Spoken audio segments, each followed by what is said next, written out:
आग लगाने की कोशिश की है क्योंकि वन विभाग उसकी जमीन पर कुछ करने जा रहा था। क्या कहना चाहेंगे सर, किसानों की क्या स्थिति है प्रदेश के अंदर और इस मामले के लोग जीरो टॉलरेंस कहते हैं करप्शन के लिए। ये जीरो टॉलरेंस उनका जीरो हो गया है और जब एसडीएम और अधिकारियों के कार्यालय न्याय नहीं दे रहे तो मजबूरी में उसको आत्महत्या का रास्ता अपनाना पड़ा। अगर कोई दोषी है उसके लिए तो वो भारतीय जनता पार्टी की सरकार के लोगों और केवल मेरठ में एक किसान की आत्महत्या का सवाल नहीं है, उसके साथ साथ एक दलित और पिछड़े वर्ग के लोगों की किस तरह पिटाई की गई, एक बहुजन समाज के सभासद की किस तरह मंत्री ने और विधायक ने पिटाई की। बताओ क्या कार्रवाई की इस सरकार ने, जो हमेशा बुलडोजर की चालू करके रखते हैं। क्या उस मंत्री के घर पे बुलडोजर जाएगा जिसने बहुजन समाज के सभासद का अपमान किया है? क्या ये वही बुलडोजर एसडीएम के घर की ऑफिस को तोड़ेगा कि जिस एसडीएम या जिस अधिकारी की वजह से उस किसान की जान चली गई? जीरो टॉलरेंस इसलिए नारा दे रहे हैं जिससे हमारा गरीब समझ ही नहीं पाए। गरीब समझ रहा जाने कौन सा फैसला लिए ले रहे हैं जीरो टॉलरेंस से। इन्होंने कहा जीरो टॉलरेंस हमारा करप्शन के लिए। आज करप्शन क्या है? उसी का परिणाम है कि जान देनी पड़ रही है और पहली जान नहीं गई है। इससे पहले बाराबंकी में, हैदरगढ़ में भी इसी तरह एक किसान अपने न्याय के लिए गया था, उसे आत्महत्या करनी पड़ी, जान चली गई।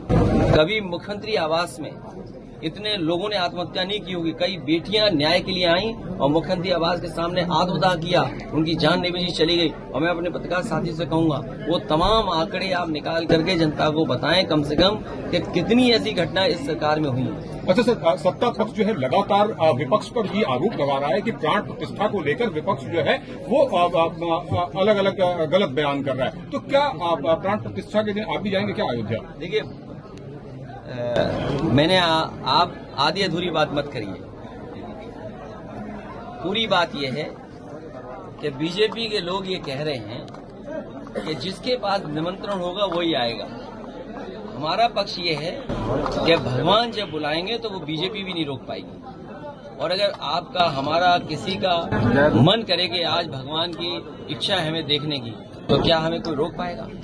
सर एक आखिरी क्वेश्चन सर। ये सवाल ये है कि भारतीय जनता पार्टी कैसे तय कर सकती है किसको बुलाना है किसको नहीं बुलाना। अखिलेश जी, एजुकेशन पे बात नहीं हो रही है। इसका मतलब भगवान श्री राम जी की तरफ से नहीं है बुलावा, जी जी, ये भारतीय जनता पार्टी की तरफ से बुलावा। अखिलेश जी, एजुकेशन पे बात नहीं हो रही। आप एक युवा नेता है और एजुकेटेड भी है, खासकर देखा जाए, लेकिन जो एजुकेशन की बात होनी चाहिए इस यूपी में, एजुकेशन की बात बिल्कुल नहीं हो रही है। जहां तक रिलीजन की बात करें या और संबंधित बातें उसकी हो रही है, ऐसा क्यों? वो बात इसलिए नहीं हो रही है क्योंकि जब मुख्यमंत्री जी खुद ही कहते हैं 46 में 56, उन्हें गिनती की जानकारी कम है।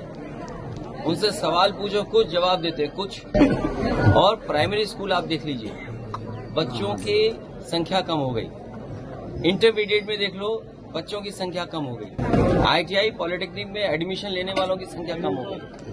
आखिरकार आप देश को कहाँ ले जा रहे हैं? अमेजोन जैसी कंपनियां, या अमेजोन न बोलूं मैं, या जो नए तरह का व्यापार बिजनेस हो रहा है उसमें नौकरियां रोजगार हैं। तो सरकारों को जो परिवर्तन और बदलाव लाना चाहिए वो नहीं ला रहे। वो अपने जो आइडियोलॉजी है उसके हिसाब से शिक्षा को देना चाहते हैं। अगर वो आइडियोलॉजी के हिसाब से शिक्षा दोगे तो हमारे समाज और देश का भला नहीं होगा।